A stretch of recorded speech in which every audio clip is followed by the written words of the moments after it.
Oi pessoal, como é que vocês estão? Nesse vídeo a gente vai estar resolvendo os exemplos que foram apresentados na aula de Entendendo Desempenho. Vocês podem estar conferindo a aula no link que está aqui na descrição. Então o primeiro exemplo que a gente tem é sobre a primeira equação do tempo de execução. Então aqui a gente vai considerar que o nosso programa favorito roda em 10 segundos no computador A, que tem um clock de 400 MHz. Estamos ajudando o projetista de computador a construir um novo computador B que vai rodar este mesmo programa em 6 segundos. O projetista ele pode usar novas tecnologias para aumentar a frequência de clock, mas ele nos informou que esse aumento afetará o resto do projeto da CPU, fazendo com que o computador B precise 1,2 vezes mais ciclos de clock que o computador A para o mesmo programa. Qual a velocidade que deveríamos sugerir ao projetista? Então vamos mudar aqui a tela? Então primeiramente vamos anotar todas as informações que a questão dá. A questão fala que o programa ele roda 10 segundos no computador A, então o tempo de execução no computador A, a gente já anota aqui que são 10 segundos, e diz que o computador A ele vai ter uma frequência de clock de 400 MHz. Eu vou estar chamando aqui de VA, ele vai ser igual a 400 MHz, e aqui eu já vou converter em Hertz, que é igual a 400 vezes 10 elevado a 6 Hertz. Além disso, ele fala que o tempo de execução do programa no computador B ele vai ser igual a 6 segundos, então o tempo de execução de B vai ser igual a 6 segundos, e que a quantidade de ciclos de B, que eu vou chamar de CB, vai ser igual a 1,2 a quantidade de ciclos de A. E a questão pede para a gente calcular e dizer para o projetista qual que seria a velocidade de clock de B. Então, dado isso, a gente agora basta utilizar as fórmulas que a gente viu do tempo de execução da primeira equação. Então, eu vou estar anotando aqui embaixo as duas fórmulas que a gente viu. Então, a gente viu que o tempo de execução ele vai ser igual à quantidade de ciclos vezes o tempo do ciclo de clock, ou que o tempo de execução ele vai ser a quantidade de ciclos sobre a velocidade. Então a gente tem essas duas fórmulas, e como a questão dá para a gente a velocidade de clock, a gente vai estar utilizando essa segunda fórmula. Então a primeira coisa que a gente precisa para estar calculando a velocidade de B é calcular a quantidade de ciclos de B. E para isso a gente precisa estar calculando a quantidade de ciclos de A. Então vamos utilizar a fórmula para determinar a quantidade de ciclos de A. Então a gente vai ter o seguinte, né?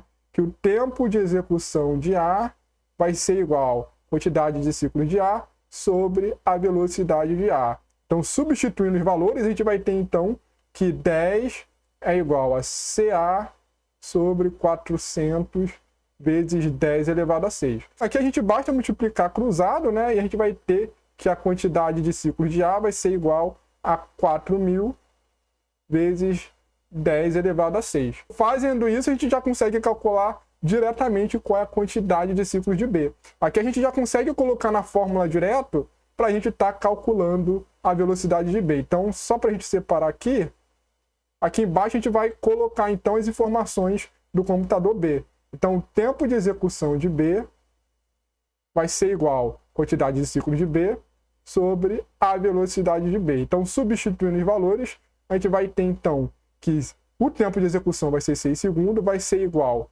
ao ciclos de B, que é 1,2 vezes 4.000 vezes 10 elevado a 6, sobre a velocidade de B, que é o que a gente quer. Então, calculando aqui 1,2 vezes 4.000, a gente vai ter, então, que a velocidade de B vai ser igual, né? 1,2 vezes 4.000, a gente vai ter 4.800 vezes 10 a sexta sobre 6. A gente dividindo 4.800 por 6, a gente vai chegar, então, no valor de 800 vezes 10 elevado a 6 Hz, que é igual a 800 MHz. A resposta final que a gente indicaria para o projetista para ele colocar o processador com a velocidade de clock de 800 MHz. Então, feito isso, vamos ver o próximo exemplo. O próximo exemplo que a gente tem é para utilizar a segunda fórmula do tempo de execução, utilizando a medida do CPI. Então, nesse exemplo, suponha que temos duas implementações do mesmo ISA para um determinado programa. O computador A tem o tempo de ciclo de clock de 10 nanosegundos e o CPI de 2, e o computador B tem um tempo de ciclo de clock de 20 nanosegundos e o CPI de 1,2. Então, a questão é qual computador é mais rápido para esse programa e o quanto mais rápido ele é. E outra questão é se os dois computadores têm o mesmo ISA, quais de nossas métricas permanecerão idênticas. Então aqui, pessoal, isso do mesmo ISA é considerando que os dois computadores eles têm a mesma implementação do ISA. Já olhando na questão, a gente já sabe de cara, né, que a velocidade é independente do ISA, o tempo de execução depende do tempo de ciclo de clock, que é independente também do ISA. Então a única métrica que a gente consideraria a mesma seria o CPI, a quantidade de ciclo por instruções. Então, se os computadores eles têm a mesma implementação do ISA, o CPI deles vai ser idêntico. Agora, as outras métricas não vão ser idênticas. Então, vamos estar fazendo essa questão, a gente identificar qual que é o computador mais rápido e quanto mais rápido ele é. Então, vamos estar anotando primeiro todos esses dados. Então, a questão diz que o tempo de ciclo de clock do computador A vai ser igual a 10 nanosegundos e que o CPI do computador A vai ser igual a 2. Enquanto o tempo de ciclo de clock do computador B vai ser igual a 20 nanosegundos e o CPI do computador B vai ser igual a 1,2. Então, para a gente saber qual que é o computador mais rápido, a gente precisa calcular o tempo de execução, e para saber o quanto mais rápido é, a gente precisa utilizar a fórmula de desempenho. Então, calculando o tempo de execução, eu vou estar anotando aqui a fórmula que a gente vai estar utilizando. Então, o tempo de execução ele vai ser igual à quantidade de instruções, que eu vou estar chamando de N maiúsculo, vezes o CPI, vezes o tempo de ciclo. Então, como a questão fala que o programa ele tem o mesmo ISA, então a quantidade de instruções vão ser idênticas. Então, para calcular o tempo de execução de A, a gente vai considerar que a quantidade de instruções vai ser esse N grande. Então, N vezes o CPI de A, que é igual a 2, vezes o tempo de ciclo de clock, que é igual a 10. Então, fazendo isso, a gente vai ter que o tempo de execução vai ser igual a 20 vezes N, que é a quantidade de instruções. Agora, calculando o tempo de execução de B, a gente vai ter que, como é o mesmo problema, a gente vai ter a mesma quantidade de instruções, que é N grande, vezes 1,2 vezes 20. Isso aqui vai dar 24N. Então, observando o tempo de execução, a gente já consegue determinar qual é a máquina mais rápida. Então, quanto menor o tempo de execução, maior é a velocidade de uma máquina. Então, a gente vê aqui que quem tem o menor tempo de execução é a máquina A, que ela consome 20N. Então, ela é a mais rápida. Então, aqui a gente já sabe que A é mais rápido. Agora, para a gente conseguir calcular o quanto mais rápido A é, a gente vai considerar, então, os tempos de execução de cada máquina. Então, a gente vai começar sempre com o tempo de execução da máquina mais lenta, que seria o tempo de execução de B, dividido pelo tempo de execução de A. Então, substituindo aqui, a gente vai ter 24N dividido por 20N. Então, 24 dividido por 20 vai ser igual a 1,2.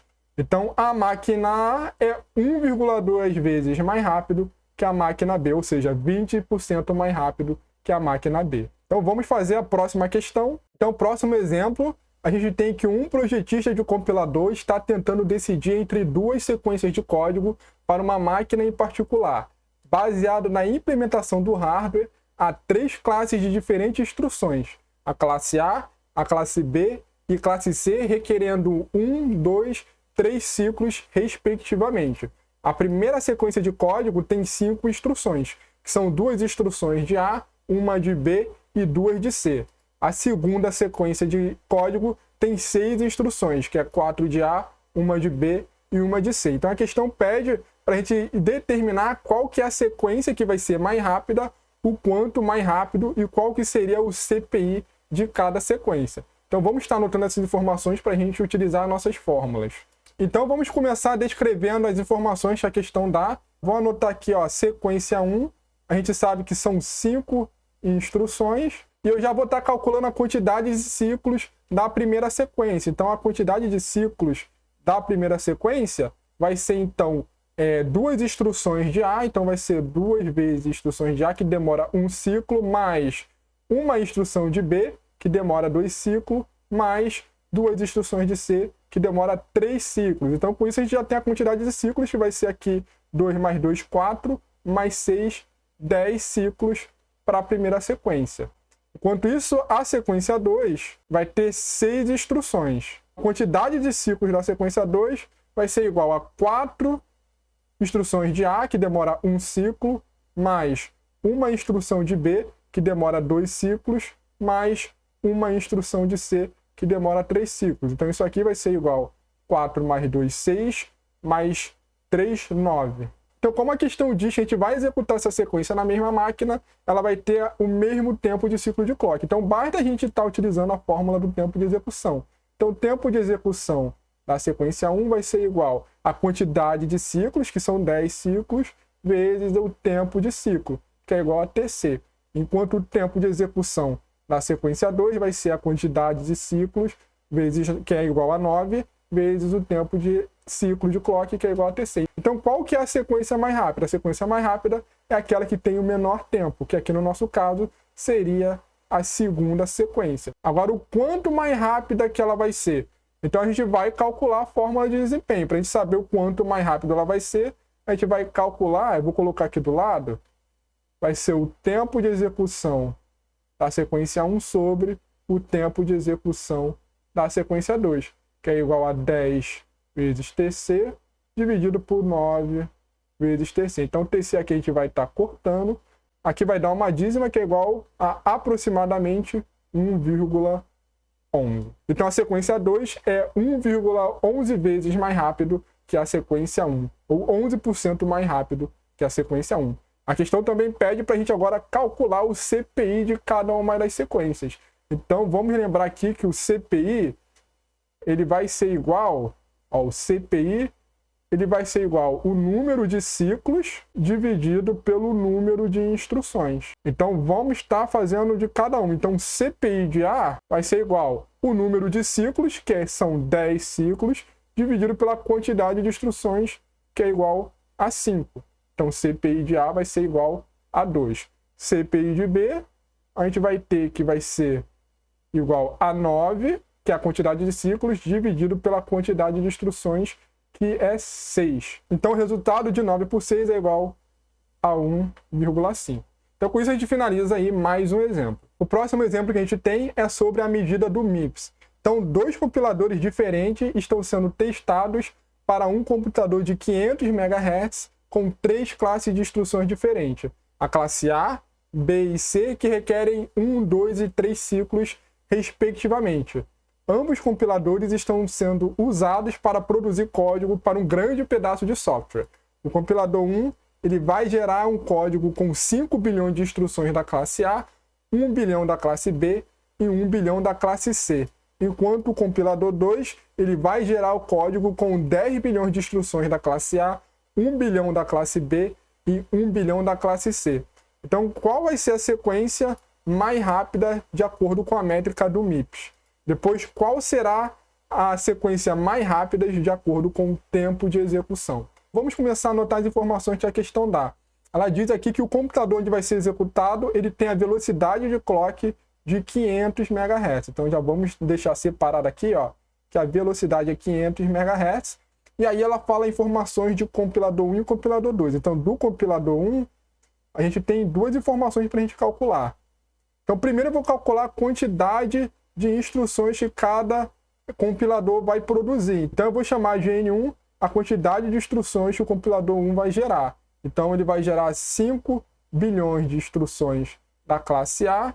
Então, 5 vezes 10 elevado a 9, mais 1 vezes 10 elevado a 9, que é 1 bilhão de instruções da classe B, mais 1 bilhão de instruções da classe C. Então, a gente consegue estar somando aqui, na verdade, né, que são 7 bilhões no total. Aqui eu escrevi errado, deixa eu voltar. Aqui é 10 elevado a 9. Então, são 7 bilhões de instruções do compilador 1. Vamos calcular também a quantidade de ciclos que a gente vai ter.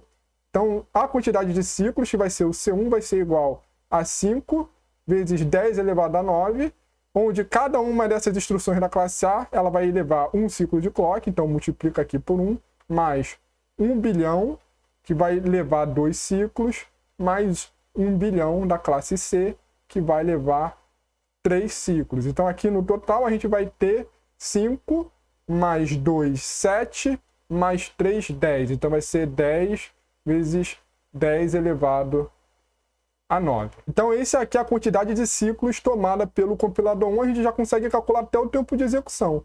Então, o tempo de execução, ele nesse caso vai ser igual à quantidade de ciclos, 10 vezes 10 elevado a 9, sobre a velocidade. Então, aqui a velocidade vai ser 500 vezes 10 elevado a 6, porque é megahertz. Para calcular isso aqui, a gente já consegue cortar essas potências de 10, né? E aí vai sobrar 10 elevado a 3, que vezes 10 vai dar 10.000. Então, a gente vai ter 10.000 sobre 500.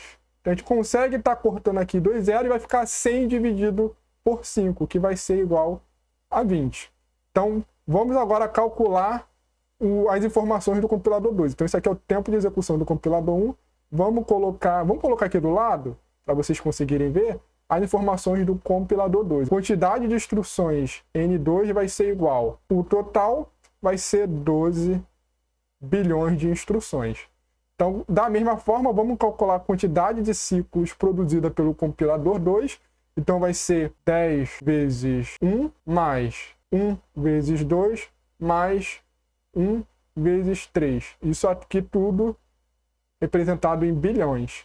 Então, o resultado de ciclos vai ser igual a 10 mais 2 mais 3, ou seja, vai ser igual a 15 bilhões de ciclos. Então, para calcular o tempo de execução do compilador 2, vai ser igual a 15 vezes 10 a 9 sobre 500 vezes 10 a 6. Então, cortando aqui novamente a potência de 2, a gente vai ter, então, 1.000 vezes 15, que vai dar 15.000 dividido por 500.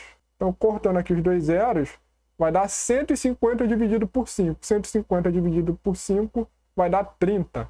Então, o tempo de execução vai ser 30. Então, a gente já consegue definir que, em relação ao tempo de execução, aquele compilador que gera um código mais rápido seria o compilador 1, porque o tempo de execução de 1 ele é menor. Então, agora a gente vai calcular o MIPS. Lembrando aqui da fórmula do MIPS, eu vou colocar aqui em cima que o MIPS ele vai ser igual à quantidade de instruções, que eu vou chamar de N, dividido pelo tempo de execução vezes 10 elevado a 6. Então, a gente já tem todas essas informações, basta aplicar a fórmula. Então, o MIPS de 1 ele vai ser igual à quantidade de instruções, que vai ser 7 bilhões, 7 vezes 10 elevado a 9, dividido pelo tempo de execução, que é igual a 20 vezes 10 elevado a 6. Então, a gente já corta aqui as potências, vai sobrar 10 elevado a 3. Isso aqui vai ser igual a 7.000 dividido por 20. Cortando aqui o zero, a gente vai ter que a fórmula final vai ser 700 dividido por 2. 700 dividido por 2 é igual a 350. Então, a gente calculou o primeiro MIPS, vamos calcular o MIPS do segundo compilador. Vou colocar aqui embaixo que o MIPS 2 ele vai ser igual à quantidade de instruções, que vai ser 12 bilhões, 12 vezes 10 a nona, dividido pelo tempo de execução, que é igual a 30, vezes 10 a sexta. Então, cortando aqui, a gente vai ter 10 elevado a 3 vezes 12, vai ser 12.000 dividido por 30. Então, corto o zero aqui, vai ser 1.200 dividido por 3. Então, 1.200 dividido por 3 vai ser igual a 400. Então, a gente tem que o MIPS do compilador 2 vai ser 400. Então, qual seria o compilador mais rápido considerando o MIPS? Então, como o MIPS ele é a quantidade de instruções por segundo, quanto maior a quantidade de instruções, mais rápido o compilador vai ser. Então, o compilador mais rápido usando o MIPS, nesse caso, vai ser o compilador 2. Então, o compilador 2 ele vai ser mais rápido porque ele tem um MIPS maior. São mais instruções mais milhões de instruções executadas por segundo. Considerando o tempo de execução, o compilador mais rápido seria o compilador 1, que ele demora um tempo de execução de 20, enquanto o compilador 2 demora 30. Próxima questão, a gente vai estar fazendo um exemplo sobre a fórmula da lei de Amdahl. Então, suponha que um programa executado em 100 segundos, ele tenha operações de multiplicação que são responsáveis por 80 segundos desse tempo. Então, desses 100 segundos, 80 segundos são gastos com operações de multiplicação. Em quanto tempo preciso melhorar a velocidade da multiplicação para rodar 4 vezes mais rápido esse nosso programa?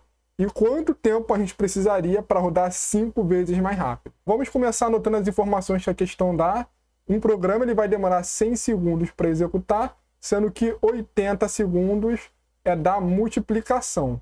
Então, 80 aqui é da multiplicação. Então, ele pede para a gente calcular quantas vezes a gente precisa melhorar o tempo da multiplicação para que o tempo de execução final seja 4 vezes mais rápido. Então, a gente pode estar aplicando a fórmula de Amdahl diretamente. Então, o tempo com melhoria, que eu vou chamar aqui de tempo de execução, esse M, vai ser o tempo de execução com melhoria, vai ser igual ao tempo de execução sem melhoria, mais o tempo de execução com melhoria sobre a quantidade de melhoria que a gente faz. Então, essa daqui é a fórmula de Amdahl, pessoal. Então, vamos estar substituindo ela. Então, o tempo de execução com melhoria que a questão quer é 4 vezes mais rápido. Ou seja, vai ser 100 dividido por 4, que vai ser igual a 25. Então, o tempo de melhoria, a gente vai colocar que é igual a 25 segundos, que vai ser igual ao tempo sem a melhoria, que é o tempo das instruções que não são de multiplicação, que vai demorar, então, 20 segundos. Lembrando que a questão diz que 80 segundos são da multiplicação, então o excedente é o tempo das demais instruções que não tem melhoria. Então, vai ser igual a 20 segundos, mais o tempo de execução de melhoria, que a gente vai conseguir melhorar, vai ser 80 segundos, dividido por M. Esse M aqui vai ser a quantidade de melhoria que a gente vai precisar aplicar. Ou seja, vai ser em quanto tempo a gente precisa melhorar as instruções de multiplicação para a gente conseguir esse tempo de execução. Então, feito isso, basta a gente agora resolver essa equação, pessoal. Então, aqui, resolvendo a equação, a gente consegue estar passando esse 20 para cá, reajustando, a gente vai ter a seguinte fórmula. O M, a gente vai calcular da seguinte forma, vai ser igual a 80 sobre 5, que vai ser igual a 16. Então, dessa forma, a gente vê que para a gente conseguir ter um tempo de execução 4 vezes mais rápido, a gente vai ter que melhorar o tempo da multiplicação em 16 vezes, ou seja, vai ter que executar 16 vezes mais rápido o tempo de multiplicação para que o tempo final seja 4 vezes mais rápido. A questão pede agora para a gente considerar com quanto tempo a gente precisaria melhorar para executar 5 vezes mais rápido. Então, vamos fazer da mesma forma. Então, se é 5 vezes mais rápido, então o tempo com a melhoria que a gente vai esperar vai ser 100 dividido por 5, que vai ser igual a 20 segundos. Então, basta substituir na fórmula. Então, reparem, pessoal, que a gente não consegue estar resolvendo essa equação. Se a gente multiplicar o M com 0, a gente vai ter o valor igual a 0. Então, isso indica que a gente não consegue fazer uma melhoria nas instruções de multiplicação de forma que a gente consiga ter essa melhoria no tempo de execução total. Ou seja, a lei de Amdahl ela informa até o quanto a gente consegue estar melhorando as nossas instruções. Então, para estar melhorando em 5 vezes, não é o suficiente a gente ter 80% do nosso código em instruções de multiplicação. A gente teria que ter uma porcentagem maior de instruções de multiplicação para a gente conseguir melhorar o nosso tempo. Então, não é possível a gente fazer uma melhoria nas instruções de multiplicação de forma que a gente execute o código 5 vezes mais rápido. Então, vamos ver o nosso último exemplo? Agora vamos ver o nosso último exemplo, que é suponha que melhoramos o computador para realizar todas as operações de pontos flutuantes 5 vezes mais rápidas. O tempo de execução de um benchmark antes da melhoria é de 10 segundos. Então a questão é qual será a aceleração, o speedup, se a metade de 10 segundos é gasta executando operações de pontos flutuantes. Outra questão é, estamos procurando o benchmark para mostrar a nova unidade de ponto flutuante descrita acima e queremos o benchmark que mostre um speedup de 3.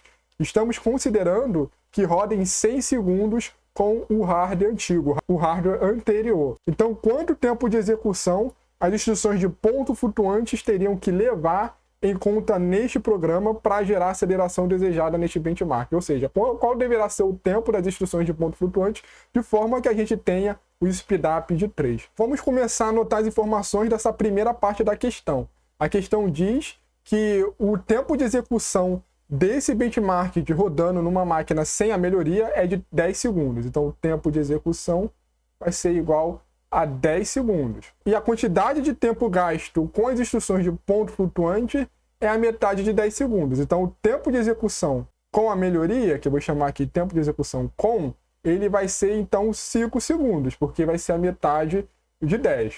O tempo de execução sem melhoria, que não vai ser afetado, vai ser o restante, né? Vai ser os outros 5 segundos. E a quantidade de melhoria que a gente vai ter nessa nova máquina vai ser de 5 vezes. Ou seja, ela vai executar as instruções de operações de ponto flutuantes 5 vezes mais rápido.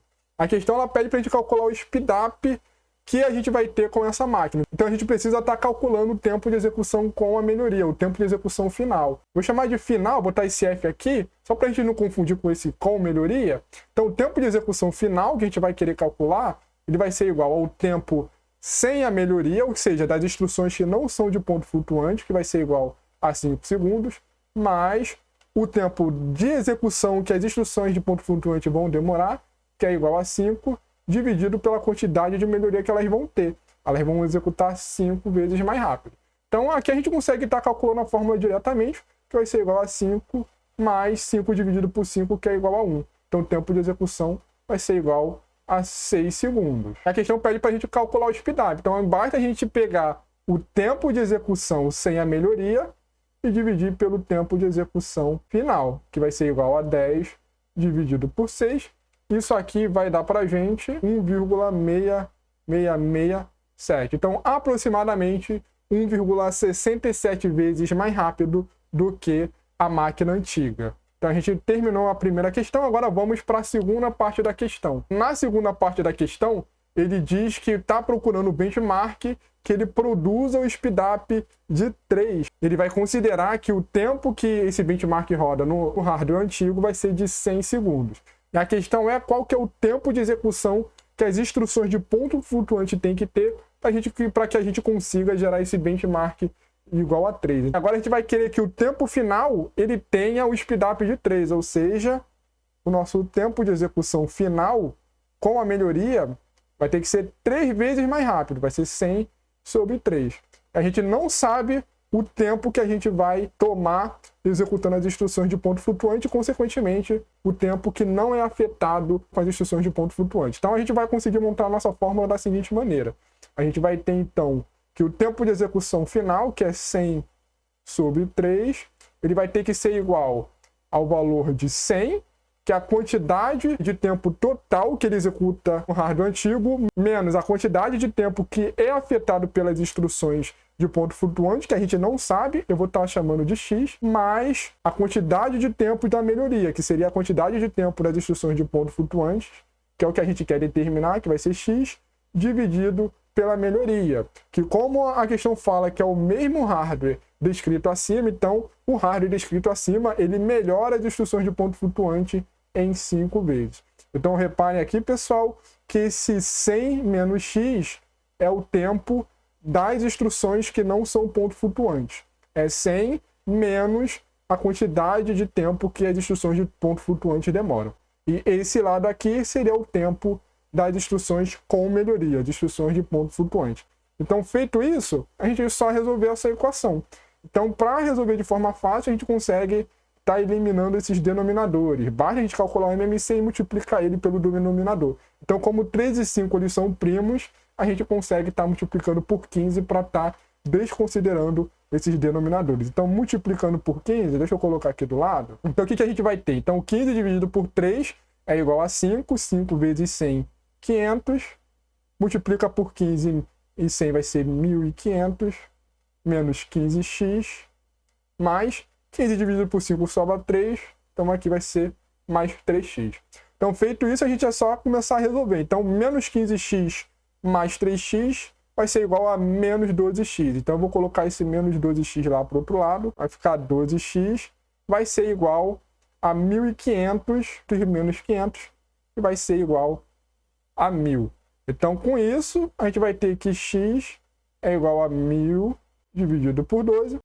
Isso aqui vai dar para a gente 83,33, vai dar uma dízima. X vai ser igual a aproximadamente 83,33. Então, isso aqui vai indicar para a gente, pessoal, qual que deveria ser o tempo de execução das instruções de ponto flutuante. Então, desses 100 segundos, 83,33 segundos deveriam ser somente para executar as instruções de ponto flutuante, para a gente conseguir o tempo de execução 3 vezes mais rápido. Então, com isso, a gente termina de resolver todos os exemplos da aula de Entendendo o Desempenho. Então, pessoal, vou finalizando essa aula por aqui e a gente se vê no próximo vídeo. Até mais, pessoal!